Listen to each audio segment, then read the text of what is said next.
খালেদা জিয়ার কাছে আমার অনেক দাবি আছে। বেগম খালেদা জিয়ার কাছে আমার অনেক পাওনা আছে। একটি ভিডিওতে এক যুবকের এমন আর্তনাদ এখন নেট দুনিয়ায় ভাইরাল। এই কান্নার আওয়াজ যেন ছাপিয়ে গেছে রাজনীতির সব কোলাহলকে। অনেকেই প্রশ্ন করছেন, কে এই তরুণ? খালেদা জিয়ার কাছে আসলে কি পাওনা তার? কেন তিনি বিএনপির ভারপ্রাপ্ত চেয়ারম্যান তারেক রহমানের দিকে এমন অশ্রু ভেজা চ্যালেঞ্জ ছুড়ে দিলেন? ভাইরাল হওয়া এই যুবকের নাম হাসিব ধ্রুব। তিনি কোনো বড় রাজনৈতিক নেতা নন। তিনি সাধারণ এক তরুণ, যার বুকে জমে আছে পাহাড় সম দেশপ্রেম আর সীমাহীন আক্ষেপ। জানাজার মঞ্চে তারেক রহমান যখন বলছিলেন মায়ের ঋণ শোধ করার কথা, তখনই হাসিব ভিডিওর ওপাশ থেকে তুলে ধরেছেন তার পাওনা গন্ডার হিসাব। কিন্তু হাসিবের এই পাওনা কোনো টাকা পয়সার নয়। এই পাওনা হলো হারিয়ে যাওয়া এক অনুভূতি।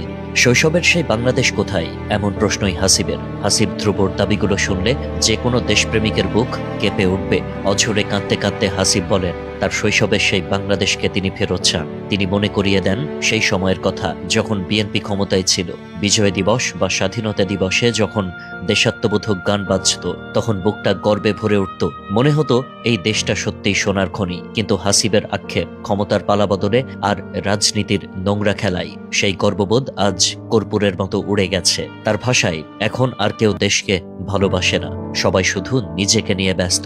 ভালো মানুষ আর মেধাবীরা আজ দেশ ছেড়ে পালাচ্ছে। হাসিবের এই কান্নার ভেতরে লুকিয়ে আছে বর্তমান রাজনৈতিক নেতৃত্বের প্রতি তীব্র ক্ষোভ।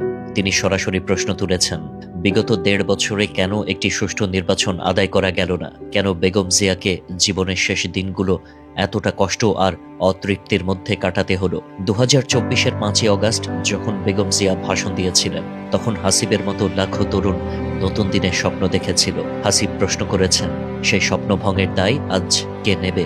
জনগণের ট্যাক্সের টাকায় পড়াশোনা করে মেধাবীরা আজ কেন দেশ ছাড়ছে? কেন তারা তাদের সন্তানদের এই দেশের মাটিতে জন্ম দিতে চায় না? হাসিবের এই আর্তনাদ আসলে দেশের লাখো তরুণের মনের কথা, যারা দেশের ভবিষ্যৎ নিয়ে আজ চরম দিশেহারা। ভিডিওর শেষ দিকে হাসিব ধ্রুব তারেক রহমানকে সরাসরি একটি চ্যালেঞ্জ ছুড়ে দিয়েছেন। তিনি বলেছেন, টাকা দিয়ে হয়তো অনেক ঋণ শোধ করা যায়, কিন্তু আমার ভেতরে মরে যাওয়া এই দেশপ্রেমের ঋণ কি আপনি শোধ করতে পারবেন? হাসিব ধ্রুবর এই অশ্রুভেজা চ্যালেঞ্জ আজ আর কেবল ব্যক্তিগত কোনো বিষয় নেই। এটি পরিণত হয়েছে জাতীয় বিবেকের এক জ্বলন্ত প্রশ্নে। তার কান্নার প্রতিটি শব্দ আমাদের মনে করিয়ে দিচ্ছে যে একটি দেশের সবচেয়ে বড় সম্পদ হলো তার তারুণ্যের বিশ্বাস। আর সেই বিশ্বাস যখন ভেঙে চুরমার হয়ে পড়ে, তখন কেবল গালভরা বুলি দিয়ে সেই শূন্যতা পূরণ করা সম্ভব নয়।